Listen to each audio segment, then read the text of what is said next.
금요일 조교는 토요일 날 자체 휴강인가?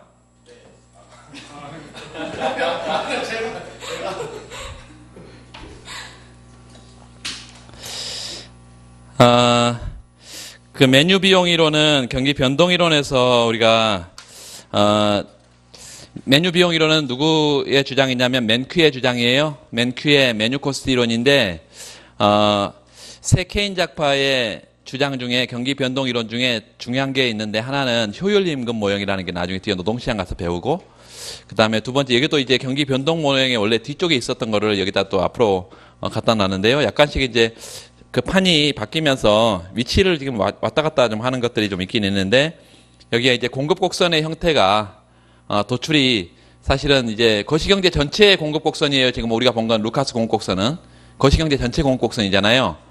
그런데 여기는 이제 개별 기업의 행태를 지금 본 거야. 메뉴 코스트는 개별 기업의 행태를. 그래서 나중에 경기 변동 이론에서 한꺼번에 하면 좋긴 한데, 일단은 이 몇 번인가? 3번에 AS의 도출에 지금 루카스 공급 곡선을 했고요. 첫 번째 루카스 공급 곡선이었나? 네, 두 번째 세케인 작파예요. 이 세케인 작파의 가격 경직성 모형.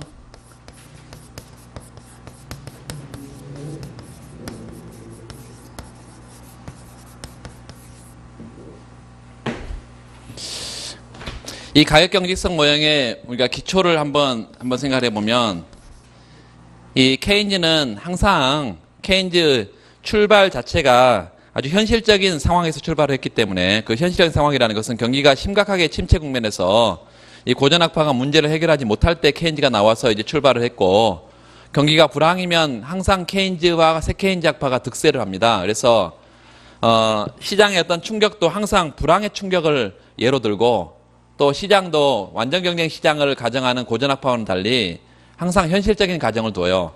그럼 현실적이라는 것은 완전 경쟁이 아니면 뭐 어떻단 얘기야? 시장은 독과점 상태라든가 독점적 경쟁이라든가 뭐 이렇단 말이에요.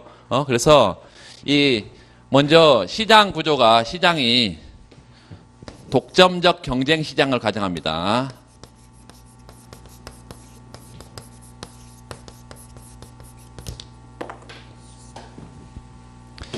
기업이 두 부류의 기업이 있어.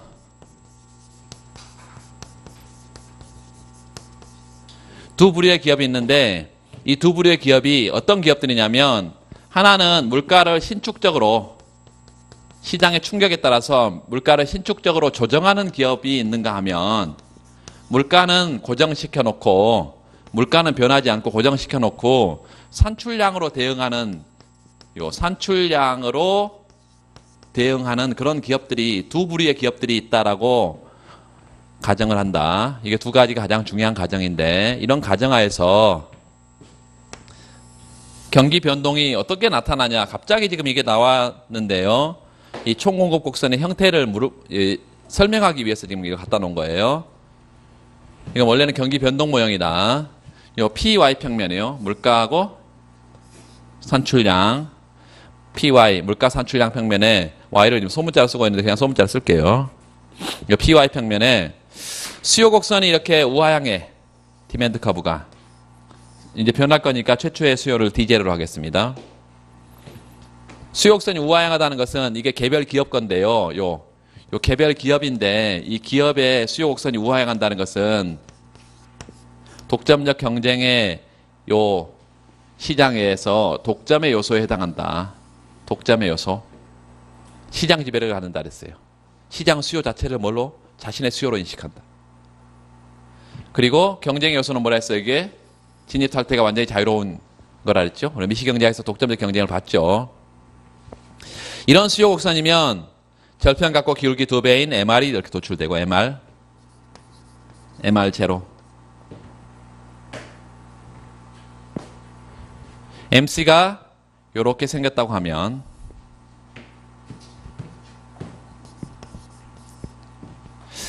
처음에 시장 균형은 어떻게 형성되어 있을까요? 최초의 시장 균형은, 시장 균형이 우리가 2제로점이다라고 한번 하고, 시장 균형은 MR과 MC가 맞아 떨어진 상태에서 가격과 산출량이 정해졌을 거예요. 가격은 P0, 산출량은 Y0. 이렇게. 요 E0에서 최초의 균형 상태에서 물가는 뭐요? P0, 산출량은 Y0. 이렇게 시장 균형 상태가 최초의 상태다. 이 점은 어떤 점이에요? E0점이지.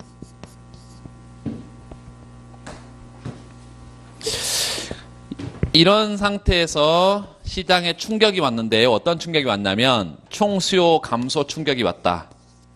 이 총수요 감소를 우리 총수요 총공 모형 지금 안 했는데요. 총수요 감소하면 이게 경제가 불황이 옵니다. 그래서 불황의 충격이 왔다. 그러면 시장 전체에 불황이 오면 사람들은 이제 물건을 그만큼 덜 쓸 거란 얘기예요. 소비를 덜 해. 그리고 불황이 오면 기업들이 투자도 안 해요. 그래서 총수요가 감소하게 되면 개별 기업의 입장에서는 시장의 소비자들이 더 적게 소비를 할 거니까 수요가 떨어진다고 생각할 수 있어. 그래서 디맨드 커브가 하방으로 떨어진다. 이렇게.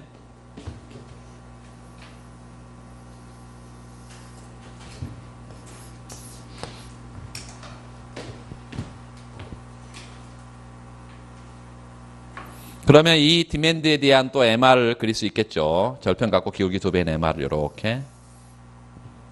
D1에 대한 MR1 이렇게.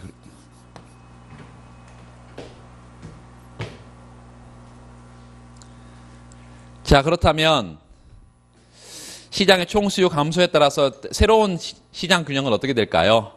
시장 균형은 요 원래의 MC하고 요 새로운 MR하고 맞아떨어진 상태에서 그리고 가격은 어디에 수요 곡선의 높이에서 정해질 거니까 이렇게 생각해 볼 수 있겠어요. 물건 가격은 P1으로 요 산출량은 Y1으로 이렇게 떨어진다. 이런 점을 E1점이라 하자. E1점. 자, 총수요 감소했을 때 새로운 시장 균형은 E1점인데요. E1점에서는 물가는 P1이 됐고 그 다음에 산출량은 Y 뭐가 됐어? 1이 됐어. 자, 이렇게 총수요 감소에 대해서 물가를 신속하게 조정하는 기업이 있다. 이거는 어떤 가정하에서요? 물가를 P를 신축적으로 조정하는 기업이 이런 행동을 보인다는 거예요. 물가를 신축적으로 조정하는 기업이 달성하는 균형점은 E1점이다. 그런데 이런 기업만 있는 게 아니라 물가를 묶어놓고 산출량으로 대응하는 기업이 있다. 물가를 묶어놨으면 요 P0가 안 변한다는 거예요. 수요 감소하면 어디가 균형점이 되겠어요? 이 정도 균형점. 요게 E2점이야. 자, 신축적 조정 기업이 아니라 요 E2의 점은 물가는 어떤 수준에서 P0에서 묶여 있고요. 산출량이 어떻게 되게 그러면 더 떨어져 버리지. 여기 산출량이 이렇게.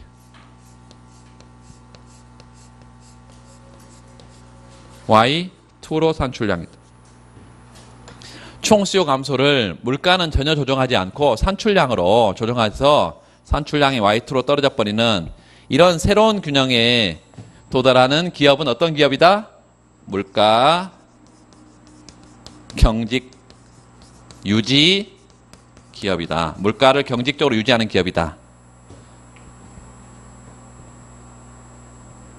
자, 그렇다면 어떤 기업은 E1이고 어떤 기업은 E2를 선택하는데 왜 얘네들이 각각 E1과 E2를 선택했을까? 봤더니 이윤을 한번 판단해보자. 요 신축적으로 조정하는 기업, 요런 기업들을 우리가 기업 1군 기업 이렇게 1군. 응? 하나의 부류예요, 부류. 기업 1군 기업. 하나의. 얘네들은 이윤이 어떻게 되냐면 이윤을 한번 그려보겠습니다.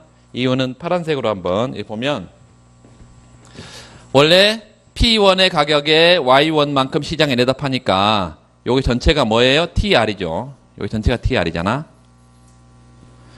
그리고 요 MC의 밑면적은 뭐라 그랬어요?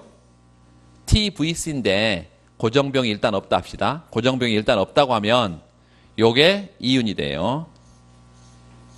요 면적이 위쪽 면적이 이윤이 돼. 그런데 이게 이윤인데 이윤을 어떻게도 파악할 수 있냐면 요 MR의 밑면적으로도 파악할 수 있다. 지난번에 얘기했어요. MR은 TR을 미분한 것이고 MR의 밑면적으로도 파악할 수 있는데 MR의 밑면적으로 파악하면 이렇게 파악할 수 있어요. 요렇게 MR을 어디까지? 여기까지. 요렇게 TR이다. 아래쪽 뭐 빼버리면 TVC를 빼버리면 요 호로 표시되어 있는 게 이윤이다. 그래서 우리가 이윤 부분을 표시를 해서 요 점이 A점이요. A점. 그리고 요 점을 B점. 요런 점을 C점 이렇게. 요 점 B점, 요 C점. 그래서 1군 기업의 다시 말하면 이 원점을 선택한 이 원점을 선택한 이 기업의 이윤을 한번 파악해 보면 파이1이라고 하면 1군 기업을 파이1이라고 하면 파이1은 면적으로 따져봤더니 이렇게 생긴 면적이다 이것이. 요 A, B, C 면적. 그런데 맨큐의 주장에 따르면 맨큐는 항상 기업들이 가격을 바꾸려고 하면 가격 조정에 따른 비용이 생긴다. 카탈로그도 바꿔야 되고 메뉴에 따른 메뉴 그 변경에 따른 카탈로그 다 바꿔야 되고 이거를 전부 다 이제 시장에 각 기업들에게 또 소비자들에게 이렇게 발송도 해야 되고 이 가격 조정에 따른 다양한 유형의 비용, 무형의 비용 이런 것들을 마찰적 비용이 생기는데 이 가격을 신축적으로 조정하는 기업만이 생기는 비용이다. 그래서 그거를 메뉴 코스트 이렇게 불러요. 메뉴 코스트. 코스트 비용인데요. 하점자로 M 쓰면 이건 메뉴 비용이다. 메뉴 비용은 뭐라고? 가격 조정에 따른 유형, 무형의 모든 마찰적 비용을 메뉴 비용이라고. 그래서 이 1군 기업은 가격을 신축적으로 조정하는 기업이니까 이 기업은 이윤을 이렇게 판단할 수 있다. 메뉴 비용은 신축 기업만 드는 비용이에요. 기업 2는 요 2군 기업이요.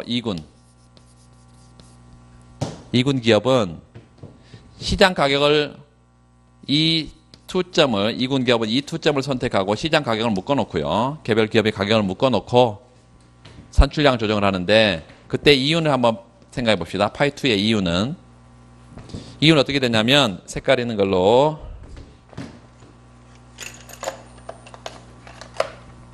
가격이 어디예요? P0죠. 산출량은 Y2죠. 그래서 요 면적이 뭐예요? 요 면적이 TR이다. 그리고 아래쪽 면적 비용은 빼버리면 그 위쪽이 이제 요런 면적이 뭔데요? 이윤인데 이윤을 또 MR의 밑면적으로 또 표시할 수 있다. 그러면 요렇게 표시되는 게 뭐다고요? 경직기업, 가격을 경직적으로 유지하는 기업의 이윤이에요. 뭐만 빠져요? 얘만 빠져요. 요 삼각형만 빠지는데 그래서 요런 점을 우리가 A, B, C 요런 점을 D 요런 점을 F 뭐 이런 식으로 쓴다거나 요거 D, 여기 F에도 상관없고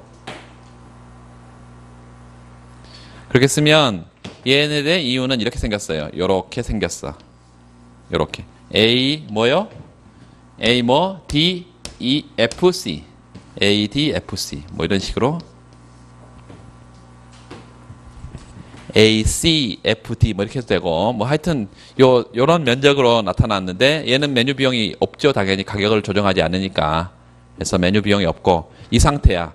자, 그러면 가격을 신축적으로 조정하는 기업과 가격을 경직적으로 유지하는 기업이 각각 선택하는 게 이건데 얘는 왜 물건 가격을 신축적으로 조정했을까요? 이 이윤이 크다고 생각했으니까. 가격을 경직적으로 유지하는 것보다. 얘는 왜 이걸 선택했어? 가격을 경직적으로 유지하는 것이 이렇게 조정하는 것보다 더 나의 이윤이 커지다고 생각하니까 선택을 했단 말이에요. 모든 기업은 항상 이윤 극대화를 추구하니까.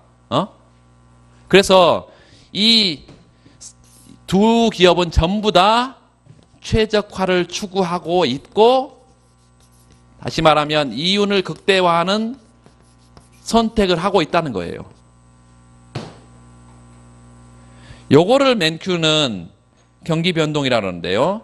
자, 총 수요 감소 충격에 따라서 산출량이 Y0에서 여기 Y1까지 신축적으로 조정하는 기업들만 있다면 여기로 갔을 거예요. 그런데 경직적으로 조정하는 기업들 때문에 산출량이 훨씬 더 크게 줄고 있죠. 이걸 비즈니스 사이클, 경기 변동 현상이다 이렇게 부른다. Y가 Y0에서 Y2까지 이렇게 크게 떨어지는 현상을 경기 변동 현상이라고 부른다고요. 이 경기 변동이 왜 나타났다고요? 왜 나타나? 얘 때문에요. 가격을 경직적으로 유지하는 기업들 때문에. 그런데 이 경기 변동 현상이라는 것이 호황도 있을 수 있고 불황도 있을 수 있는데 그때 이 불황의 충격이 왔을 때 얘네들이 행동을 보면 다 최적화 행동을 하고 있다 이것이에요. 이윤 극대화 행동을 하고 있다. 그 말은 경기 변동의 각 점에서 얘네들이 최적화를 달성하고 있으니까 정부가 시장에 들어와서 이 최적화 행동을 방해하면 된다는 거 안 된다는 거예요. 그럴 것 같아요. 그래서 원래는 최적화 행동이면 방해해서는 안 된다는 게 누구의 주장이냐면 고전학파, 새고전학파의 주장들이에요.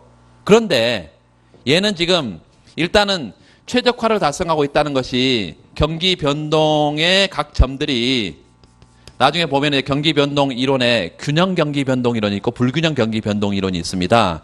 그런데 경기 변동의 각 점들이 균형점의 연속이라고 말을 해. 그러면 최적화를 달성하고 있으니까 정부의 시장 개입은 불필요하다라고 가야 되는데 누구의 주장이라고 지금 이게? 새 케인즈 주장이기 때문에 균형 경기 변동 이론 예외적이에요. 케인즈의 경기 변동 이론 중에서는 예외적인데 정부의 개입은 반드시 필요하고도 바람직하다 이렇게 결론을 내린다. 왜냐하면 이 불황의 충격이 장기간 지속될 가능성이 있기 때문에 균형의 연속이라 하더라도 정부의 개입은 필요하고도 바람직하다 이렇게 말한다 이거지. 개입주의다 이게 개입주의.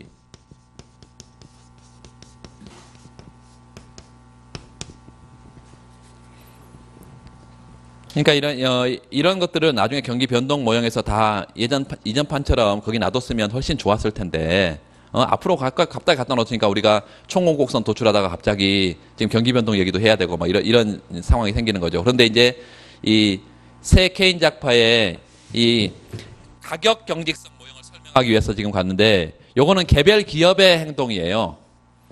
근데 가격 경직성 모형이 이제 시장은 가격을 경직적으로 유지하는 기업과 가격을 신축적으로 조정하는 기업 두 기업이 있다는 것에 착안을 해서 총공곡선을 도출합니다. 그게 이제 우리가 지금 보게 될 거야. 두 기업이 있는데요. P1은 1군 기업이야.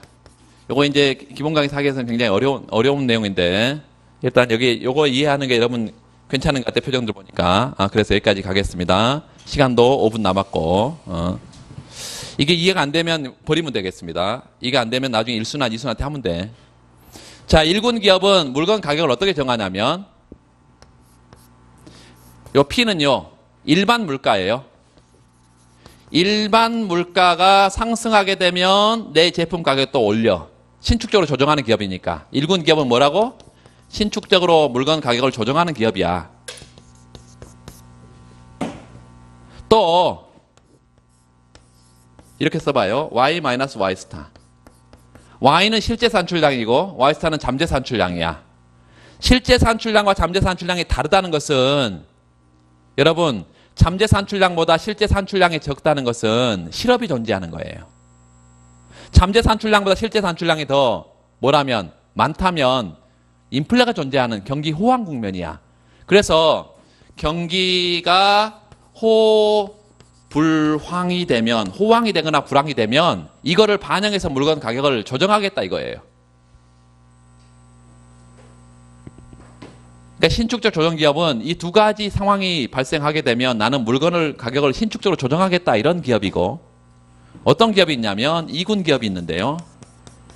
얘는 가격 조정은 안 하겠다 나는. 왜 가격 조정하면 메뉴 비용이 많이 드니까 가격 조정 안 하겠다. 가격을 경직적으로 유지하겠다. 그러면 얘는 2군 기업의 P2 가격은 어떻게 정해지냐면 P expectation 물가를 예측해서 거기서 그냥 고정시켜 버리겠다. 앞으로 물가가 어떻게 될지 예측을 해. 그러니까 여기서 이제 이 새 케인즈이기 때문에 옛날처럼 케인즈처럼 직관의 기초에서 그냥 말로 막 하는 게 아니고 다 미식 기초가 있다는 거예요. 이게 전부 다 미식 기초가 있다는 건데 요 기대가 적응적 기대일까요? 합리적 기대일까요? 둘 중에 하나인데 뭘 받아들인다고? 루카스의 합리적 기대를 받아들인다고 얘가. 그래서 현재 이용 가능한 모든 정보를 활용해서 미래 물가를 예측하고 그 물가 수준에서 물가를 고정시킨다는 거예요. 이런 기업들이 1군 기업들과 2군 기업들 이런 것들이 시장에서 섞여 있다 지금. 섞여 있는데 요 2군 기업 가격을 경직적으로 유지하는 기업이 알파의 비중으로 있고 얘가 1-알파의 비중으로 있다 이것이에요. 그러면 전체 물가는 어떻게 정해지냐? 전체 물가 P는 1군 기업과 2군 기업의 물가의 가중평균으로 정해진다. 1군 기업의 물가는 어떻게 정하냐면 이렇게 정해져요. P 플러스 알파 여기가 Y 마이너스 Y 스타 요렇게 1군 기업의 물가인데 요거에 얼마의 비중으로? 얼마의 비중? 1-알파의 비중으로. 그래서 여기다가 1-알파의 비중으로. 2군 기업은 이렇게요. P expectation인데 거기다가 P expectation 거기다가 S의 비중으로. 죄송합니다. S 1-알파가 아니라 1-S 1-S의 비중으로 1-S의 비중으로 그리고 S의 비중으로 이렇게. 여기가 저기 잘못됐네.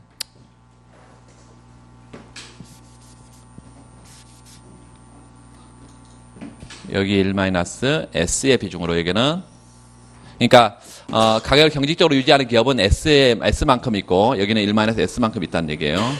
이렇게 여기가 알파를 여기다 썼기 때문에 여기다 쓰면 안 되겠습니다. 비중을 그렇게 쓰면 안 되겠어요. 섞이니까. 그래서 S의 비중으로 1-S의 비중으로 이렇게 있다. 그러면 이거를 이제 정리를 해보면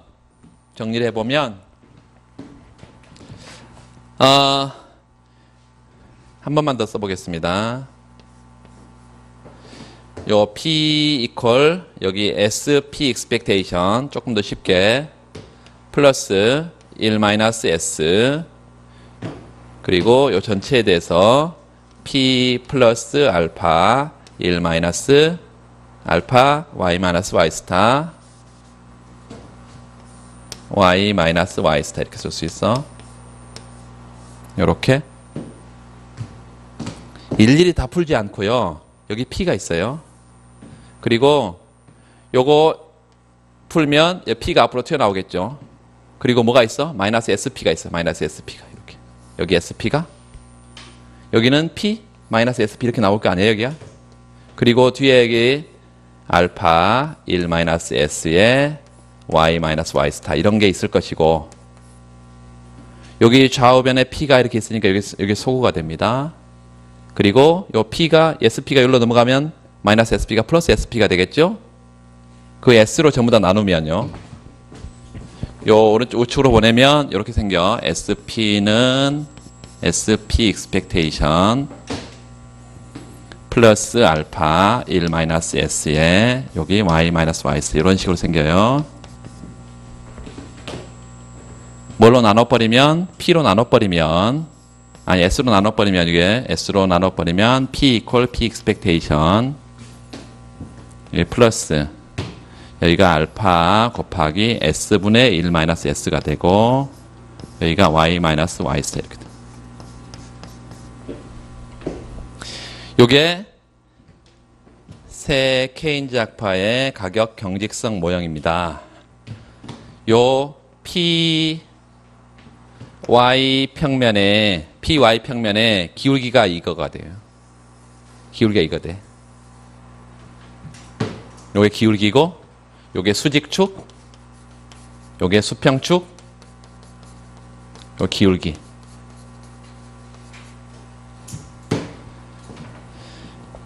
요거를 그래프로 그려보면, 그 책에는 그래프가 안 나와 있는데요. 그래프로 그려보면 이렇게 그릴 수가 있습니다.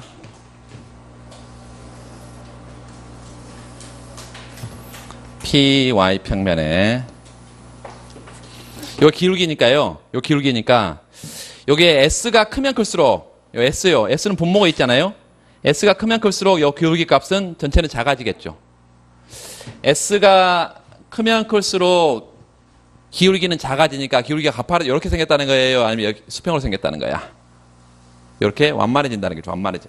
그런데 S는 지금 아까 시장에는 얘는 가격을 경직적으로 유지하는 기업이 S만큼 있고 얘는 1만에서 S만큼 있으니까 시장에는 S가 0보다 크고 1보다 작은 값이죠.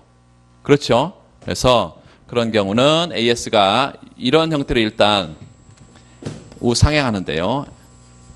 여기 다 S, 알파, 1마이너스 S가 다 0보다 큰 값이니까 우상향하는데 AS가 S가 0보다 크고 1보다 작은 일반적인 상황에서는 AS가 이렇게 생겼고 고전학파는 AS가 이렇게 생겼다고 그러네. 왜 이렇게 생겼다고? 고전학파는? 시장은 전부 다 가격을 신축적으로 조정하는 기업밖에 없다니까. 1-S가 1이야. S는 뭐예요? 제로지. 가격을 경직적으로 유지하는 기업이 하나도 없어. 고전학파는.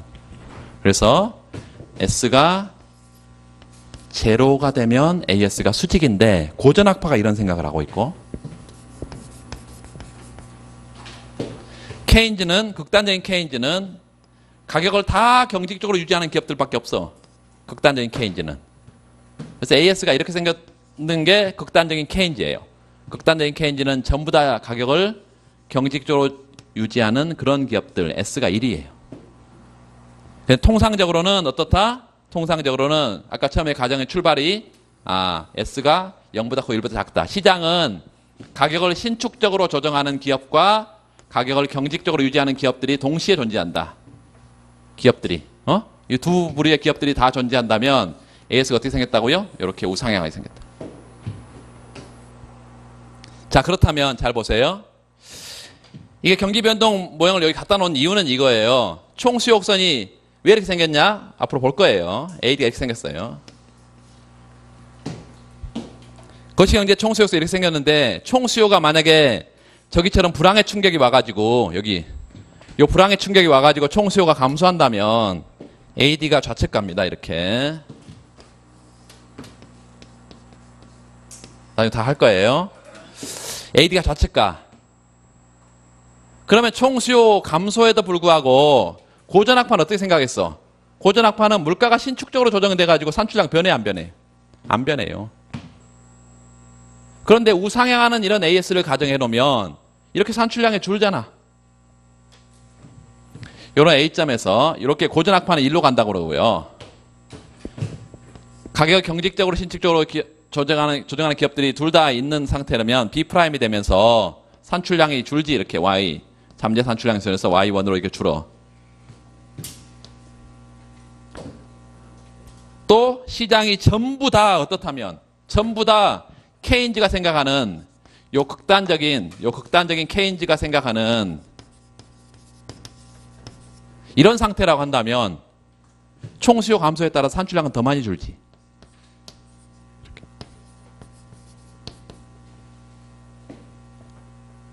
이게 뭐라고? 경기 변동 현상이라고. 경기 변동의 폭을 크게 하는 이유가 어디 있다고? S의 비중이 점점 뭐 할 때? 커질 때. 다시 말하면 가격을 경직적으로 유지하는 기업들이 많으면 많을수록 경기 변동이 크게 나타난다 이것입니다. 그래서 우리는 지금 여기 교과서에 나와 있는 것은 요걸 도출하고 있어요. 지금 요거 AS를 이렇게 도출하고 있어요. 수식으로 AS를 도출하고 있습니다. 그래서 요게 그 중에 조금 어려워요. 이게 도출 과정이 좀 있잖아. 조금 어려운데 이해하는 것은 그렇게 어렵지는 않을 거예요. 그래서 우리가 두 가지 가장 중요한 루카스 공급곡선하고 그 다음에 세케인 작가의 공급곡선을 지금 다 봤습니다. 기본 강의 일순환 가면 또 그대로 해요. 일순환 가면 그렇게 생각하면 되겠습니다. 시간 조금 오버가 되는데 내일 내일 토요일인데요. 기출문제집을 일단 가지고 오고, 뭘 할지는 좀 생각을 해보고 하겠습니다. 기출문제집을 일단 가지고 오고,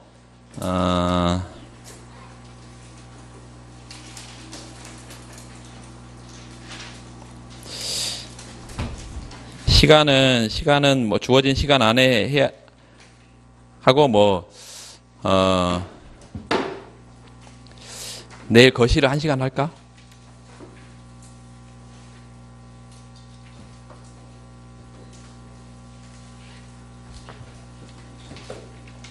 내일 안 올 사람? 안 올 사람 있으면 진도 나가버리고. 하여튼, 내일 거시책하고 같이 갖고 와도 안 할 수도 있어요. 거시책하고 기출문제집하고 같이 가져오시기 바랍니다. 오늘 여기까지 하겠습니다. 수고하셨습니다.